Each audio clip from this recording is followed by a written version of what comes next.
Google Spreadsheet merupakan program spreadsheet berbasis web yang dimiliki oleh Google. Program ini mulai dikembangkan pada 9 Maret 2006 menggunakan bahasa pemrograman JavaScript oleh Google Lab Spreadsheet. Sebelumnya, Google Sheet berasal dari Excel 2 Web yang dikembangkan 2 Web teknologi yang kemudian diakuisisi oleh Google pada tahun 2006. Nah, di sini ada beberapa kelebihan. Pertama ialah gratis. Maksud gratis ialah bahwa pengguna spreadsheet dapat dengan mudah mengakses dengan akun Gmail. Yang kedua, kapasitas penyimpanan cukup besar. Maksud ialah bahwa spreadsheet disokong oleh Google Drive yang memiliki kapasitas 15 GB untuk menyimpan dokumen kecil maupun besar.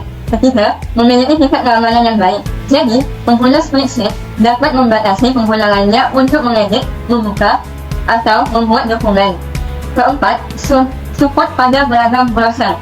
Nah, sekarang spreadsheet hadir dalam bentuk Android dan juga dalam bentuk iOS atau dalam bentuk Apple-nya yaitu Safari, dan juga Microsoft Chrome dan Microsoft Edge. Dan selanjutnya yaitu cara pemakaian penggunaan Google Spreadsheet. Pertama, buka sheets.google.com. Kedua, login dengan akun Google. Ketiga, pilih blank. Keempat, akan muncul tampilan seperti ini. Kelima, akan muncul tampilan fitur-fitur dari spreadsheet yang akan membantu kita dalam mengolah data. Ada banyak pilihan mulai dari jenis font, warna, font size, bold, italic, border yang akan membantu kita dalam mengerjakan data. Keenam, di sini sudah tersedia data tentang data penjualan PT Haruman Subjido tahun 2019 sampai 2021 dan data ramalan forecast yang akan digunakan untuk tahun mendatang yaitu 2022 sampai 2023. Rumusnya ialah sel yang diinginkan untuk di forecast buat tanda forecast X ialah tahun yang akan diramalkan. Data Y ialah tahun 2019 sampai 2021. Data X ialah tahun 2022 sampai 2023. Kedelapan, untuk mencari jumlah penjualan pada tahun 2019 sampai 2021 menggunakan rumus sum. Sum blok data yang diinginkan. 9. Untuk mencari nilai maksimal data penjualan menggunakan rumus max. Max blok data yang diinginkan.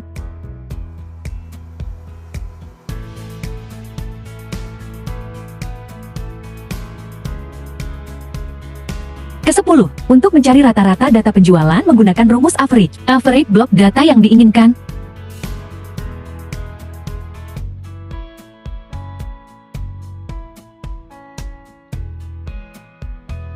Ke-11. Untuk mencari nilai minimum menggunakan rumus minimum, min blok data yang diinginkan dan seterusnya.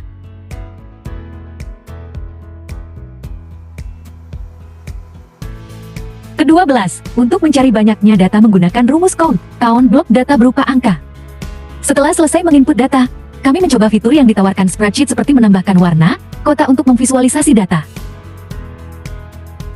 Ada banyak ragam warna menarik di spreadsheet yang bisa kita pilih untuk data yang sudah kita buat. Fitur-fitur spreadsheet hampir mirip dengan Excel, yang membedakan ialah dari jenis font. Spreadsheet memiliki jenis font yang lebih unik dibanding dengan Excel. Terakhir, jika ingin membagi data kepada rekan Anda, pilih share. Anda dapat membatasi, memberi akses link membagi link dengan rekan Anda, atau Anda bisa mengcopy link untuk dibagikan kepada rekan Anda. Ini hasil datanya.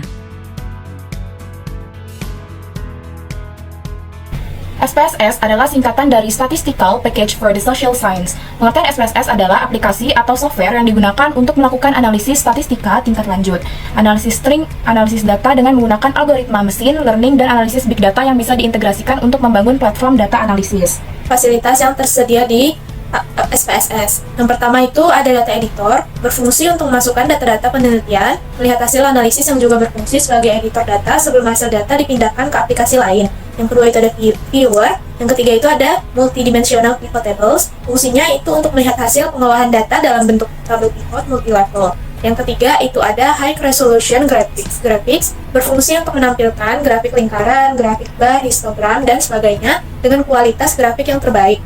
Yang keempat itu ada database access. Fitur ini mempermudah pengguna untuk memperoleh informasi lama dengan cepat. Yang kelima ada data transformation.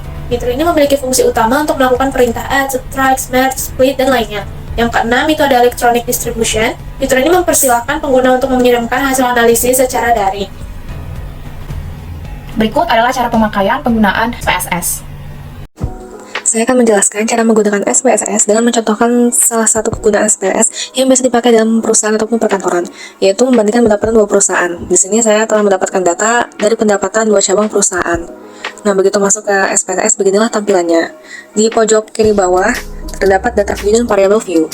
Yang pertama, kita masuk dulu ke variable view, lalu isi komponen-komponen yang sesuai soal tadi. Terdapat hari, terdapat pendapatan cabang A, dan pendapatan cabang B. Lalu ketik semua di sini.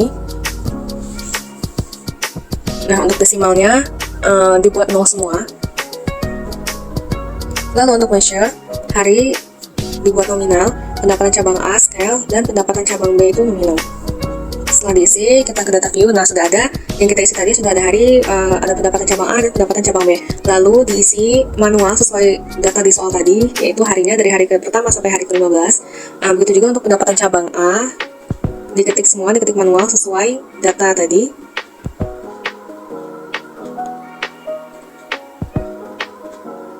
Pastikan diisi sesuai data dan fokus, jangan sampai terdapat data yang keliru.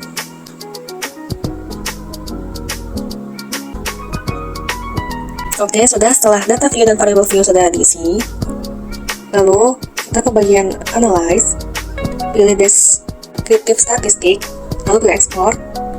Ketiganya ini masukkan semua ke dependent list.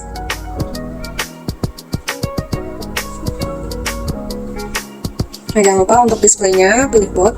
Setelah itu tekan OK. Nah, ini hasilnya, hasil dari data yang sudah diisi tadi. Dengan begini mudah untuk melihat perbedaan pendapatan dari kedua cabang ini dengan spesifik. Tidak hanya terdapat nilai pendapatan minimum dan maksimum, tetapi juga terdapat median, variance, standard deviation, range, dan yang lainnya. Selain data dengan tabel tadi, juga terdapat grafik.